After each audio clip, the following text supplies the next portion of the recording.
तो पहला क्वेश्चन है दोस्तों हमारा कि निम्नलिखित में से कौन से दो जीव प्लेटीहेल्मिन्थिस फाइलम से संबंधित है। प्लेटीहेल्मिन्थिस फाइलम से जो संबंधित हैं वो कौन कौन से दो जीव हैं, तो वो है दोस्तों आपका फिताक्रमी और प्लेनेरिया। ठीक है, प्लेनेरिया और फिताक्रमी।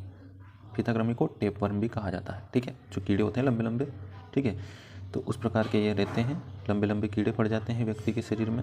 ठीक है, तो जो आपका सही आंसर हो गया वो 2 और 4, फिताक्रमी और प्लेनेरिया, ये दोनों ही प्लेटीहेल्मिन्थिस फाइलम से संबंधित है। अगला प्रश्न है, चूना पत्थर से संदूषित सामान्य नमक के जलीय मिश्रण को अलग करने के लिए निम्नलिखित में से कौन सी पृथक्करण विधियों को अपनाया जाना चाहिए। चूना पत्थर से संदूषित सामान्य नमक के जलीय मिश्रण को, ठीक है, चूना पत्थर और सामान्य नमक के जलीय मिश्रण को अलग करने के लिए कौन सी पृथक्करण विधियों का हम उपयोग करेंगे, तो वो होती हैं आपकी एक तो निस्यंदन और फिर जलीय मिश्रण का वाष्पीकरण। ठीक है, निस्पंदन और जलीय मिश्रण का वाष्पीकरण, फिल्ट्रेशन और फिर एवेपोरेशन। ठीक है, तो निस्यंदन और फिर जलीय मिश्रण का वाष्पीकरण, पहले क्या करते हैं, फिल्ट्रेशन करते हैं, ठीक है, और फिर उसका वाष्पीकरण कर देते हैं। आगे बढ़ते हैं, अगला प्रश्न है, चेचक के टीके की खोज किसने की थी। चेचक के जो टीके की खोज की थी वो की थी एडवर्ड जेनर ने। किसने की थी, एडवर्ड जेनर ने। जो चेचक बीमारी होती है उसका जो वैक्सीन तैयार किया था वो एडवर्ड जेनर ने किया था। तंत्रिका तंत्र की संरचनात्मक और प्रकार्यात्मक इकाई है। जो तंत्रिका तंत्र होता है उसकी संरचनात्मक एवं प्रकार्यात्मक इकाई कौन सी होती है। तंत्रिका तंत्र की जो तंत्रिका तंत्र के पूछा है, ठीक है, तो तंत्रिका तंत्र की संरचनात्मक और प्रकार्यात्मक जो इकाई है वो होती है आपकी स्नायु या फिर जिसे न्यूरॉन भी कहा जाता है इंग्लिश में। ठीक है, स्नायु या फिर न्यूरॉन तंत्रिका तंत्र की संरचनात्मक और प्रकार्यात्मक इकाई होती है। आगे बढ़ते हैं, अगला प्रश्न है, पशुपालन में शामिल नहीं है। पशुपालन में क्या शामिल नहीं है, ठीक है, तो पशुपालन में खेती शामिल नहीं होता है। यदि यहाँ आपसे कृषि पूछा जाता तो कृषि के अंतर्गत खेती और पशुपालन दोनों आ जाते, ठीक है, लेकिन पशुपालन में केवल पशुओं का पालन होता है, खेती नहीं होगी। ठीक है, ठीक है, उनका प्रजनन करते हैं पशुओं का, उनके रोग नियंत्रण करते हैं और पशुओं को आहार भी देते हैं। ठीक है, बाकी खेती उसमें सम्मिलित नहीं रहेगी। आगे हैं, चालन में माध्यम के कण।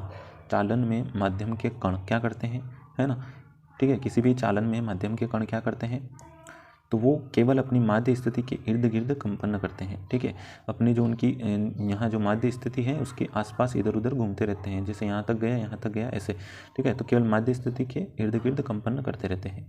अगला प्रश्न है, एक मिश्रण के रंगीन घटकों को अलग करने के लिए उपयोग की जाने वाली प्रक्रिया है।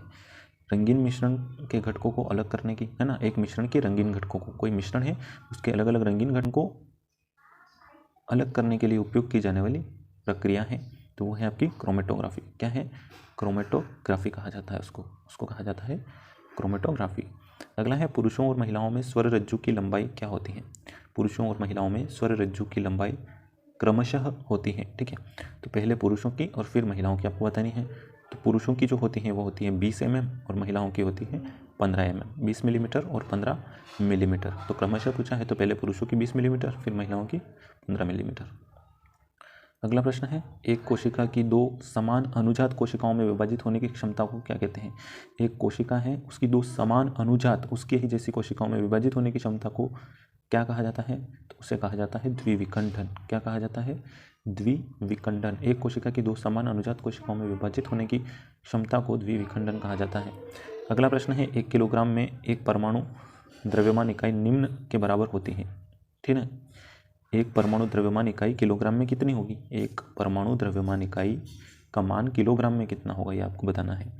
तो वो होगा 1.66 × 10⁻⁻27 किलोग्राम।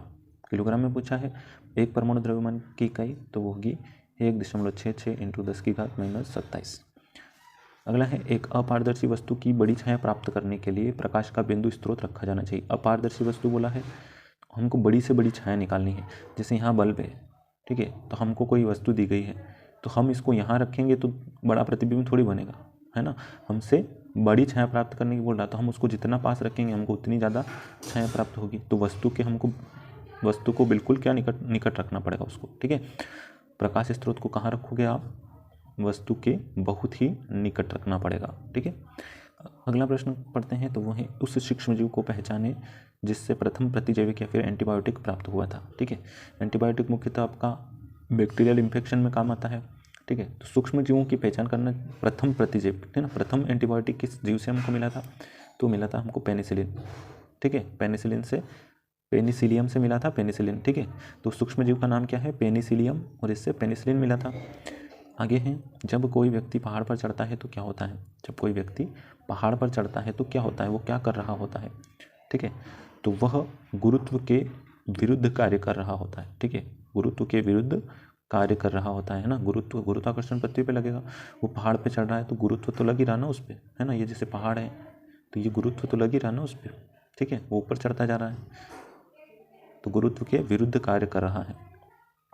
यदि आपका डाक खाना आपके घर से 1.25 किलोमीटर की दूरी पर है तो उसे मीटर में बदलना है। 1.25 किलोमीटर किसके बराबर होता है, 1 किलोमीटर, 1000 के, तो 1.25 1000 का आप गुणा कर दो, ठीक है, तो एक जीरो और लग जाएगी क्योंकि 2 तो ये दशमलव से चली जाएगी, तो 1250 मीटर हो जाएगा, ठीक है, 1250 मीटर। अगला प्रश्न हम देखते हैं, तो अगला प्रश्न है, एक विद्युत इस्त्री निम्नलिखित में से कौन सा ऊर्जा रूपांतरण होता है। विद्युत इस्त्री में, है ना, आपकी प्रेस की बात हो रही है जो कपड़ों को करते हो आप, तो विद्युत इस्त्री में कौन सा ऊर्जा का रूपांतरण होता है, तो विद्युत ऊर्जा जो होती है वो ऊष्मा ऊर्जा में परिवर्तित हो जाती है, ठीक है, विद्युत ऊर्जा आप देते हो और उसमें ऊष्मा मिलती है आपको, है ना, तो विद्युत ऊर्जा ऊष्मा ऊर्जा में परिवर्तित होती है। अगला प्रश्न है आपका, निम्नलिखित में से कौन एक रासायनिक परिवर्तन है।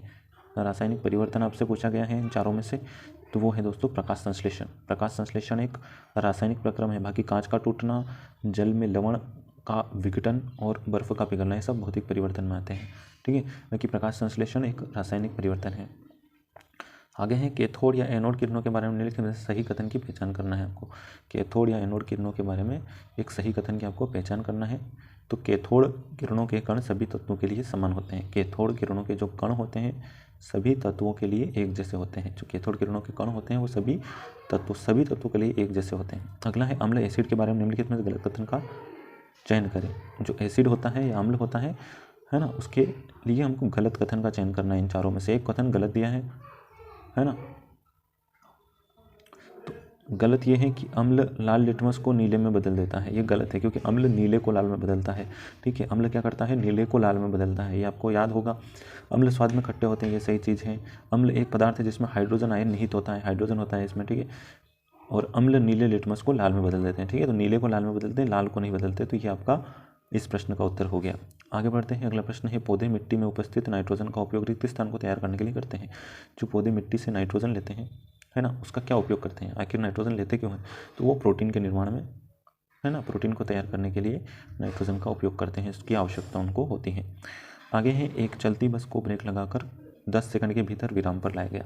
10 सेकंड लगे उसको रोकने में किसी बस को, यदि ब्रेक के कारण मंदन 5 मीटर प्रति सेकंड है, ठीक है, 5 मीटर प्रति सेकंड स्क्वायर है ना, मंदन की बात हो रही है ना, त्वरण का उल्टा मंदन, तो बस का प्रारंभिक वेग क्या होगा आपसे, प्रारंभिक वेग उससे पूछा गया है आपसे, है ना। 10 सेकंड में विराम पर आई है, ठीक है, और 5 मीटर प्रति सेकंड से वो रोक रहा है, तो 10 सेकंड में 50, ठीक है, तो 50 मीटर सेकंड, ठीक है, 50 मीटर प्रति सेकंड इसका आंसर हो जाएगा, ठीक है। 1 सेकंड में 5 मीटर, ठीक है, तो 10 सेकंड में 50, ठीक है। तो दोस्तों आज का वीडियो यहीं समाप्त होता है। वीडियो यदि आपको अच्छा लगा हो तो लाइक करिएगा, शेयर करिएगा अपने दोस्तों के साथ, और चैनल को आपने सब्सक्राइब नहीं किया है तो ज़रूर करना, जिससे ऐसे वीडियो आपको आगे भी मिलते हैं अगले वीडियो में। तब तक के लिए धन्यवाद।